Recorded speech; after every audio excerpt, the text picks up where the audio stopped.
ಇವತ್ತು ಓಣಂ ಸ್ಪೆಷಲ್ ಓಲನ್ ಅನ್ನ ಮಾಡ್ತಾ ಇದ್ದೇನೆ.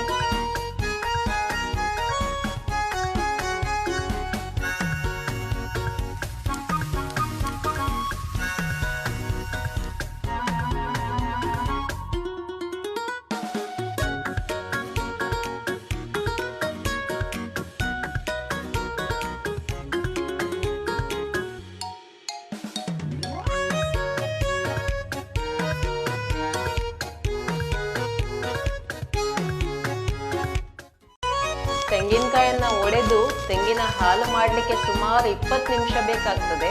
ಆದರೆ ಮ್ಯಾಗಿ ಕ್ರೀಮಿ ಕೊಕೊನಟ್ ಮಿಲ್ಕ್ ಪೌಡರಿಂದ ಇದನ್ನು ಕೇವಲ 2 ನಿಮಿಷದಲ್ಲಿ ನಾವು ರೆಡಿ ಮಾಡ್ಬೋದು. ಪರ್ಫೆಕ್ಟ್ ಆಗಿರುವಂಥ ಕೊಕೊನಟ್ ಮಿಲ್ಕ್ ತಯಾರಾಗುತ್ತದೆ.